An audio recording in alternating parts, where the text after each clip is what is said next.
guys, well, I'm back today with another high value option for an LPVO or a low power variable optic. This one is the SightMark Citadel series, and I've reviewed a lot of the Citadel series on the channel. This particular one is interesting though because it is the 1 to 10, and it is one of the most affordable 1 to 10s that I've found that is actually usable in my opinion. Some of the other 1 to 10 optics I've looked at or reviewed in the past didn't quite cut it for the money, or some worked really well but were almost twice as much as an optic like this. This, in my opinion, is one of the best 1 to 10 options out there right now for under $500, and this one is actually on sale at Optics Planet for $3.99. And I want to give a huge shout out to Optics Planet for sending this over to the channel for us to try out. They're a big supporter of the channel, and they also have that coupon code 704TAC. That's 704TAC for 5% off of your Optics Planet order, bringing this right around $380.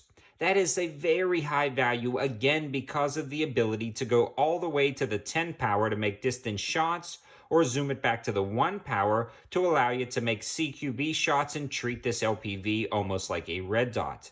This has very clear glass and very good glass quality at all ranges, but we'll talk a little bit more about that in the specs and features part of this review. So let's dig into those specs and features and take a look at the very basic specs and reticle that Optics Planet sent over in this SightMark 1 to 10. So before we get too far into the review, I do want to show you the side of the box so you can pause and read all about this optic. But in a nutshell, it does have a bullet drop compensation reticle, as you can see here, that allows you to kind of adjust and compensate for the bullet drop at a variety of distances. We'll take a look at the reticle a little bit closer in a minute, but it is calibrated for the 223/55 grain.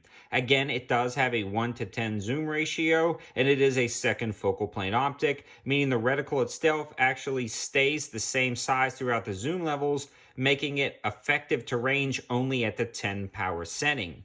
Every other zoom level, the reticle is going to be the same size, and so that bullet drop compensation will not work. But I love this about a 1 to 10 because generally when you are using that bullet drop compensation, you're going to be at the max power setting. And if this was a first focal plane scope that got larger and smaller, I find it really difficult at the 1 power setting to make out the reticle for quick shots for CQB.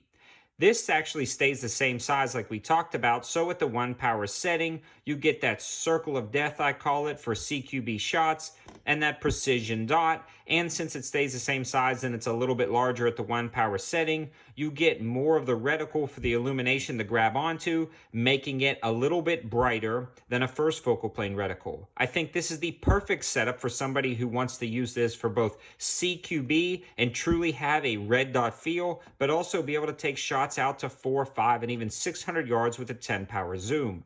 Honestly, I don't think they could have picked a better zoom ratio of 1 to 10 combined with the second focal plane reticle and the bullet drop compensation that works at the 10 power setting.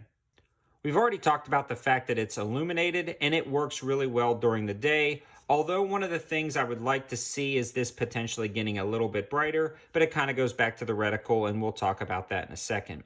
It's got a 30mm tube that helps transmit light, and it's made out of aircraft grade aluminum, and you can read all the rest of the specs on the box. Getting into the optic itself, I've actually got it mounted up with a Sonic King 30mm mount. This is an amazing mount, and I've got a full review on this mount on my channel, and links for this mount will be on that review, so check out the Sonic King 30mm mount. Now you can see that it comes with a scope lever in the box. Generally, I don't necessarily use a scope lever on anything but a 1 to 10, so I'm incredibly glad they included this on this optic. You want a throw lever on a 1 to 10 because generally if you're scanning a field between like the 1 and 3 power settings to track varmint, coyotes, things like that, but you want to take a more precise shot, you're not going to have time to come up here and rotate it. You can simply grab it, flip it over, and now you're at the 10 power setting, and you can use your bullet drop compensation to engage your target. Or say you were shooting at a distance and the game runs off, you can simply flip it back and kind of scan the field with a wider field of view. Also, if you're doing some type of CQB shooting in and around your car, but you need to engage your target at a distance, you can simply just flip it from the 1 to 10 and engage your target that way. So that is a nice touch that the scope lever is included. It has an adjustable diopter to dial everything in for your eye. And I like to have something like this because occasionally when you go from the 1 to 10, you will need to adjust this diopter depending on the distances you're shooting at. Since there isn't a side parallax adjustment, this area is reserved for the illumination knob. The clicks on this guy are very good. They track very nicely and they're audible and tactile. Now, the clicks on this aren't like super precise when it comes to talk about distance shooting. What you can see here is one click equals a half MOA. So I like to see a little bit more precision in the clicks, like a quarter MOA, but I understand why this is a low power variable optic and not a long range optic. So the 1/2 MOA is perfectly fine in my opinion, but something to consider. Now you saw the reticle in the intro of the video, and I hope you saw the illumination and how that works, but this is a close-up of the reticle, and hopefully this gives you a better understanding. You can actually use this reticle to range effectively when you kind of know the size of the target you're looking at, and then you can also see the 3, 4, 5, and 600 yard bullet drop compensation marks specifically set up for the 223, 5.56 at a distance shot. So this allows you to adjust for that bullet drop, especially if you know your range. It also has lines left and right, allowing you to compensate for windage. And again, you've got that large circle and center dot for CQB and precision shots. And this is where I want to talk about the illumination. It definitely is daytime bright, but on a bright sunny day, I would like to see this a little bit brighter. And I believe they can accomplish that by making this center ring a little bit thicker.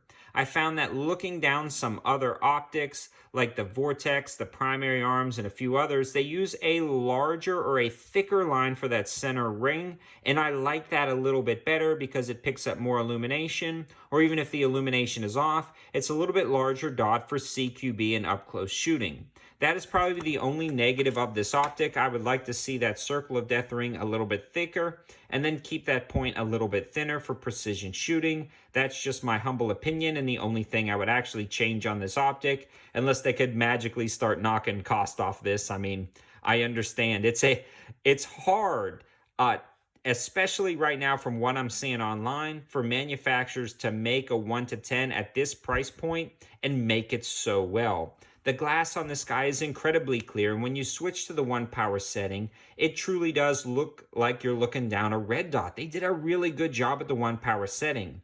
A lot of 1 to 10s, even 1 to 10s more expensive than this, kind of sacrifice that 1 power setting to get clear glass at the 10 power setting. This one doesn't sacrifice at any zoom level. It works great at the 10 and it works great at the 1. It held 0 100% with no shifts in 0, nothing walked loose, nothing broke on this optic, and I'm not very gentle with my optics, and it worked great. It tracked nicely, and I'm really impressed at the overall quality of this optic. In summary, an optic like this is one of the best 1 to 10s I've found for this price point. Again, right around $380 with my coupon code 704TAC, 704TAC. That saves you 5% from Optics Planet's website. I don't think you will be disappointed, and this is either the 3rd or 4th Citadel series optic I've owned, and all of them have been holding up perfectly. I'm really glad to see SightMark evolving and continuing to push the limits of their optics, especially with this 1 to 10. This truly is a jack-of-all-trades optic, allowing you to shoot at 5 and 10 yards, all the way out to about 600 yards with this optic. You can't go wrong, and I can absolutely recommend it for about that $380 price. Thanks for watching, guys. Have a good one.